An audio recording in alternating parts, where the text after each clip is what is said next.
Hello friends, Brahmamudi serials ఎట్టకేలకు చిక్కుముళ్ళన్నీ తొలగిపోయి ఒకరికొరు ఇప్పుడే కుదుట పడుతున్నట్లు అనిపిస్తుంది. బ్రహ్మముడిలో అపర్ణ గారు తర్వాత సుభాష్ గారు పెళ్లి రోజు సందర్భంగా తన కుమారుడైనటువంటి రాజు డాడీకి గుర్తు చేస్తూ, నీ పెళ్లి రోజు శుభాకాంక్షలు డాడీ అని చెబుతూ, నీకు ఒక గిఫ్ట్ ఇస్తాను, ఆ గిఫ్ట్ తీసుకుని వెళ్ళి అమ్మకు ఇవ్వు డాడీ, నీ యొక్క బాధను నీ యొక్క ఫీలింగ్స్ను ఎక్స్ప్లెయిన్ చేయండి డాడీ అని చెబుతూ రాజు వాళ్ళ తండ్రి గారికి వాళ్ళ పెళ్లి రోజు శుభాకాంక్షలను తెలియజేస్తాడు. ఇది ఇలా ఉండగా అప్పు వాళ్ళ ఫ్యామిలీలో కలతలు చెలరేగుతూ ఉంటాయి. అప్పు ఇలా అయినందుకు జీవితం వాళ్ళ పేరెంట్స్ చాలా చింతిస్తూ ఉంటారు.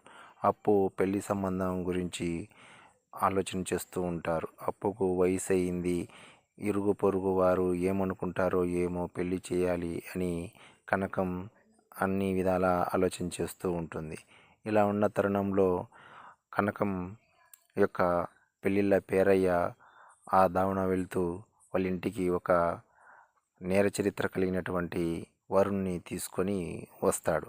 దీంతో కనకం కోపంగా రియాక్ట్ అయిపోయి, ఇంద్ర నీ చరిత్ర ఎవరికి తెలియదురా, ఇక్కడెందుకు వచ్చావురా, నిన్ను ఎవరు రమ్మన్నారా అసలుకు, నా కూతురుకు నిన్ను ఇచ్చి పెళ్లి చేయడం ఏంట్రా అసలుకు అన్నట్లుగా కోపంగా మాట్లాడుతుంది. దీనితో అతను నేర చరిత్ర కలిగినటువంటి వ్యక్తి, నీ కూతురుకు నేను చేసుకోవడమే గొప్ప, అసలుకు నీ కూతురు లాడ్జీలలో కళ్యాణ్ అనేటువంటి గొప్పింటి అబ్బాయితో అక్రమ సంబంధం పెట్టుకొని మీడియా సాక్షిగా అందరి ముందు బయటపడ్డారు కదా, ఎవరికి తెలియదు మీ బాగోతాలు అని చాలా వల్గారిటీగా మాట్లాడతాడు. దీనితో కనకానికి కోపం వచ్చేసి ఒక్కసారిగా చంపకు తీసి కొడుతుంది. ఇది ఇలా ఉన్నటువంటి తరుణంలో ధాన్యలక్ష్మి తను మాట్లాడినటువంటి మాటలకు పశ్చాత్తాపడుతూ, నేను ఎక్కువగా మాట్లాడినాను, నా కొడుకు మనసు బాధ పెట్టినానని కళ్యాణ్ దగ్గరికి వచ్చి, కళ్యాణ్ దగ్గర తాను చేసినటువంటి మాటలు, తను మాట్లాడినటువంటి మాట తీరుకు ఎక్స్ప్లెనేషన్ చెబుతూ కళ్యాణ్ను క్షమించమని అడుగుతుంది.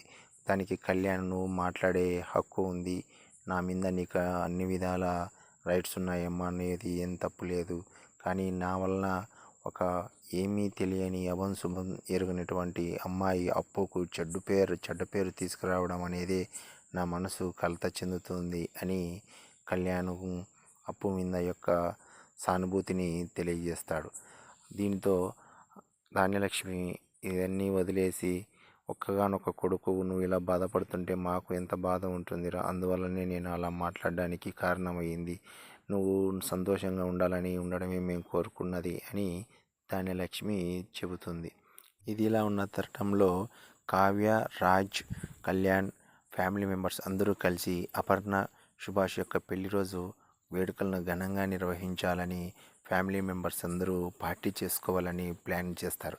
ఇలా ఉన్న సందర్భంలో ఇందిరాదేవి తన కోడల్ని దగ్గరికి పిలుచుకొని ఒక ఫంక్షన్ లాగా ఏర్పాటు చేసుకొని చెవులో నిన్ను ప్రేమిస్తున్నాను అనేటువంటి మాట చెప్పి, దాన్ని సింబాలిక్గా నీ భర్తతో చెప్పు అని చెబుతుంది.